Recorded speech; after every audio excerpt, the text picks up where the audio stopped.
लेकिन एक पत्रकार के लिए तमगा है जब सरकार ये कहे कि ये विपक्ष के साथ है। पत्रकार बाय एंड लार्ज एक विपक्ष की लार्जर भूमिका निभाता है। जी। जब यूपीए सरकार थी और यूपीए सरकार के 2G कोल घोटाले पे जब हम बोलते थे तो यही भाजपा वाले कहते थे कि देखिए वरिष्ठ पत्रकार अशोक वानखेड़े, उनकी बात सुनिए, हमारी बात छोड़िए, वो तो एक निष्पक्ष पत्रकार है। आज वही मुझे कांग्रेसी कहते हैं। और तब कांग्रेस के लोग कहते थे कि ये नागपुर से आया हुआ विदर्भ का आदमी, ये संघी है, ये तो ऐसे ही बोलेगा। तो मैं कई बार जब हम बोलते हैं अलग अलग विषयों पे, कहीं किसी की सरकार होती है, कहीं किसी की सरकार होती है, किसी इशू पे, तो सुबह हम कांग्रेसी होते हैं, शाम को हम संघी होते हैं, बीच में हम बीएसपी और लेफ्ट वाले हो जाते हैं। तो रात को जब हम सोते हैं तो अपने आप को पूछते कि हम है क्या। हम एक पत्रकार है। और हमारी पत्रकारिता क्या है? हमारी पत्रकारिता संजय की पत्रकारिता है। ये गलत फहमी है लोगों की कि पत्रकारिता के जो पितृपुरुष नारद थे, नारद तो इधर से उधर सूचना देते थे लेकिन मैनिपुलेट करते थे जी। और उस मैनिपुलेशन में अपना फायदा देखते थे। कई बार नारद ने लालच के चक्कर में, यदि आप अच्छी तरह से हिंदू ग्रंथ पढ़ें तो कई कहानियाँ आती है कि नारद ने अपने स्वार्थ के लिए कई बार इधर उधर कर दिया। लेकिन महाभारत का जो संजय है उसने जो देखा वही बताया। जी। क्योंकि गीता के श्लोक में जितने श्लोक हैं तो गीता में तो प्रश्न उत्तर हैं अर्जुन और श्री कृष्ण के, लेकिन गीता में बीच में संजय की भी कुछ पंक्तियां हैं और संजय जिनको बता रहा था उनकी भी उसमें पंक्तियां हैं।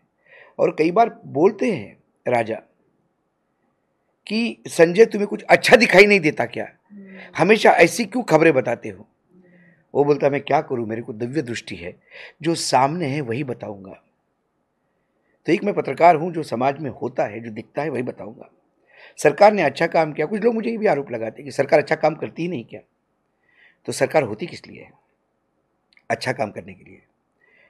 मैं कभी अवार्ड नहीं लेता पूजा जी, क्योंकि कई अवार्ड फंक्शन वाले आते हैं कि आपको अवार्ड देना चाहते हैं। मैंने क्यों? बोले आप अच्छे पत्रकार हैं। बोले हर पत्रकार को अच्छा ही होना है, वो मेरा रोजी रोटी का साधन है जी। मैं उसके लिए उसके साथ गद्दारी नहीं कर सकता। यदि ये मेरी आजीविका है, 2 टाइम की रोटी की व्यवस्था करता है ये प्रोफेशन मेरा, तो मेरा ड्राइवर भी यदि गाड़ी चलाता है और बिना एक्सीडेंट की चलाता है तो अच्छी गाड़ी चलाता है। तो अच्छी गाड़ी चलाना उसका काम है, उसके लिए उसको तनख्वाह दी जाती है, अवार्ड नहीं। गाड़ी ठोकने के लिए नहीं देता। तो किसी ने कहा कि ड्राइवर, तो मैंने लगा इस दुनिया में हर आदमी, मेरा ड्राइवर हो गया, एक प्यून हो गया, एक साफ सफाई करने वाला कर्मचारी हो गया, सभी भी अवार्ड के हकदार है। तो पत्रकार अच्छा पत्रकार बुरा पत्रकार नहीं होता, पत्रकार पत्रकार होता है। और जो पत्रकार अपने धर्म के अनुसार नहीं चलता, जो सरकार के दरबार में घुंघरू बांध के नृत्य करता है, वो नृत्यांगना होता है, वो पत्रकार नहीं होता। वो पत्रकार के भेष में नृत्यांगना है। और दुर्भाग्य से वर्तमान में जो स्थिति है, डर के मारे कहो, मजबूरी के मारे भी करो, नृत्यांगनाओं की तादाद बढ़ी हुई है। लेकिन फिर कोई आपके घर पीले चावल लेके नहीं आया था कि पत्रकारिता करिए।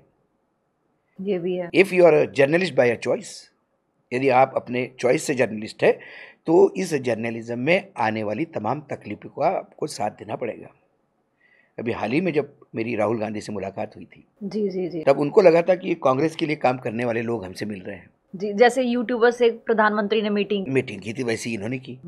तो सब लोग, यूट्यूबर्स में भी, हमारे बीच में भी कई लोग हैं बेचारे जिनको पैसे की तंगी है। कोई मतलब बोल रहे थे कि भाई आप पैसे का मदद करिए, कोई कह रहा था कि भाई बीजेपी प्रताड़ित करती है, आप नहीं जानते कि हम कितना कर रहे हैं आपके लिए। ये लोग छप्पर रखने का प्रयास कर रहे थे। जब मेरे तक बात आ गई जी, तो मैंने कहा कि जब मैं बोलूँगा तो मैं मेरे लिए बोलूँगा। I am not going to talk on behalf of everybody. I came to journalism by choice. मैं पत्रकारिता अपने आप अपने चॉइस से आया हूँ। मतलब जब आपकी सरकार थी तब भी प्रताड़ित हुआ हूँ। अगर राहुल गांधी को बोला मैंने मुंह पे बोला, उसमें क्या, क्योंकि मैं किसी का खा के तो जी नहीं रहे। मैंने बोला राहुल जी जब आपकी सरकार थी तब भी हम प्रताड़ित थे, क्योंकि उसको भी हम सवाल पूछते थे, तब आप लोग हमें संघी कहते थे। आज आप विपक्ष में हैं, हम बीजेपी की सरकार को सवाल पूछते हैं, अब आज वो हमें कांग्रेसी करते हैं और प्रताड़ित करते हैं। प्रताड़ना से हम दुखी नहीं हैं, it's a part of my life. Journalism में साथ में आएगा। यदि समाज में आपको पत्रकार करके एक इज्जत दी जाती है तो ये साथ में कुछ धोखे भी आएंगे। जी। जो आर्मी में काम करता है आदमी, वो ये नहीं सोचेगा कि साहब ये गोली मेरे लिए नहीं बनी होगी। तो आपको कैसे प्रताड़ित किया जा रहा है? नहीं, प्रताड़ित, मुझे देखिए, प्रताड़ित किसको कहते हैं?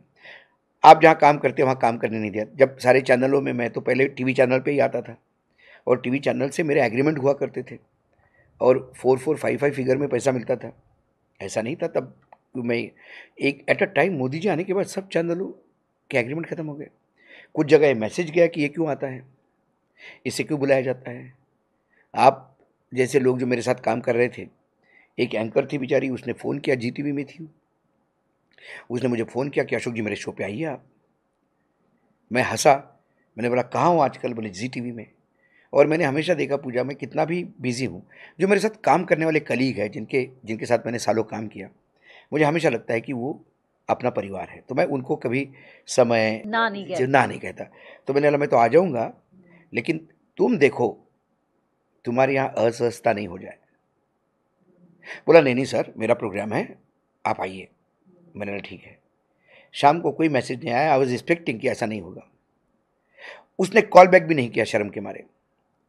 उसके बाद उसने TV9 ज्वाइन किया और TV9 के कार्यक्रम में मैं जब गया तो मेरे पास आई, दोनों हाथ जोड़ के, बोला वेरी सॉरी सर उस दिन के लिए। फिर उसने कहा मुझे कि जब आपने, आपका नाम दिया मैंने, तो हमारे जो बॉस थे उन्होंने जोर से चिल्लाया, किसको बुला रही हो तुम? चैनल बंद करना है क्या? ये आदमी को बिल्कुल इधर दिखना नहीं चाहिए।